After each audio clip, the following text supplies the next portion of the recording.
Councilmember Coonrod, thank you so much for visiting us at the studio. Absolutely. Thank you for the invitation. It's great to have you. How is it that you're sitting here today? What was your journey like? Straight path for you? Oh, I took a route, had experienced some challenges on the way to becoming a council person. I experienced a little time in prison, and then now, advocated for the things that are the most important in my community, and so I ran for office. Life is not always a straight path, is it? At all, no. It's not always a straight path. And it's okay, right? Because you can come back around and end up on a straight path. Did you always know that? I didn't. I learned the hard way. What inspired you, what motivated you to run for office? Well, I had a grandmother that was always, telling me that I was capable of accomplishing and becoming whatever I desired to become. And part of that education, started early, just hearing it repeatedly over and over and over, and I had to believe it in myself. And I'm a firm believer, and if you want to be the one who want to impact change, then you just have to do it. You have to go for it. So that just motivated me even more to do it because of the challenges that I had done experienced. And that was told to you even as a child? Right, absolutely. Early childhood learning has a purpose, doesn't it? It does. What's the purpose? Why does it matter? Early learning, it matters even from when you're an embryo, just developing, because that importance, that relationship that you're building from the inside to out is very important, because kids need to understand at an early age, that learning and they're developing even, when they can't formulate words, but they're seeing and watching and hearing the things that you do and you say to them, and, having to pick that up as an early age, that's where it begins to move us forward, right? And when you instill those morals and values and education matters, they're going to continue that. What is the state of early childhood learning in Chattanooga? Now we're really, we're pushing it because it's very important, right? We have a mayor that's on board to expand the early learning education, the seats, to give people the opportunity who don't have access, who can't afford it, and making sure that we're, training the right individuals to be the teachers, because that first point of contact outside of being a parent is the teachers that's gonna, instill in them too the educational values that we need for them to thrive. Speaking of the parents and caregivers, we all have gone through COVID. It affected everyone. How do you talk with parents? How do you encourage parents who have so many challenges, so many stresses, so many responsibilities? How do you say to them, yes, and please make sure you focus on early childhood learning?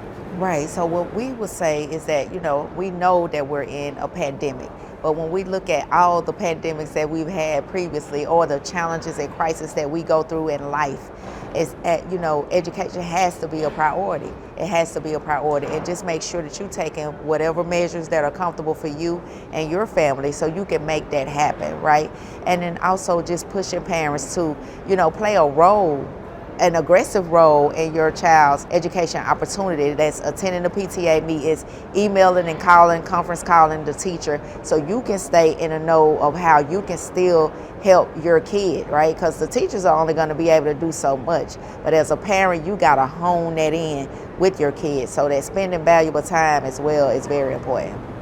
And how do you encourage your colleagues, other members of the city council, a mayor, other local or even state leaders, to move them and help them realize these parents need help, these caregivers need help, here are the tangible things we need to do? How do you bring them along? Well, it's just, illustrating it in a way, because a lot of us didn't come from the same background and don't experience the same challenges, so you got to paint that picture so they can see it, right? Like everybody from a two-parent household, or they don't have the experience of, having that stay-at-home parent to where they can be engaged. We have a lot of latchkey kids, and that's a different experience for some, but you have to, continue to push and let them know and show them in a painted way that, like, this is the life for a lot of people, and particularly the Black and brown community. Like, this is what we experience, and not having that parental figure in that home, or that one, because they're constantly working several jobs, or the father is removed from the home.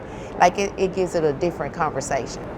I know, council member, as well, that you are deeply involved in criminal justice reform. Mm-hmm. How does that connect for you with early learning?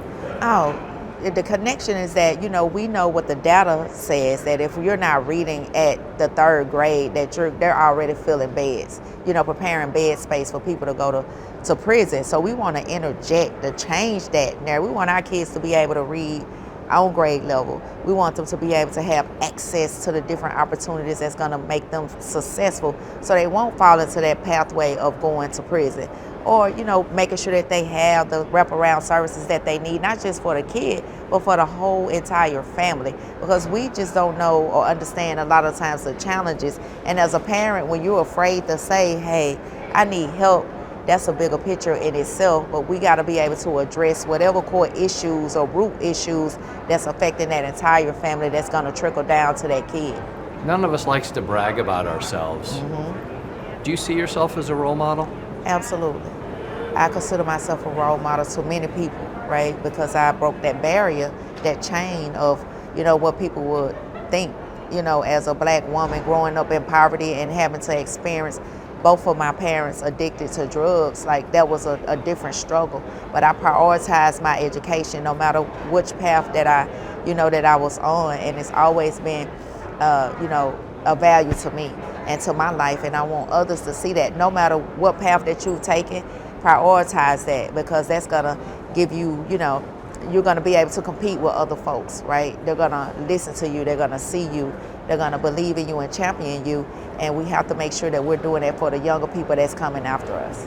Thank you for sharing your story. Absolutely. Thank you for visiting us at the Early Learning Nation studio. Yeah, absolutely. Thank you.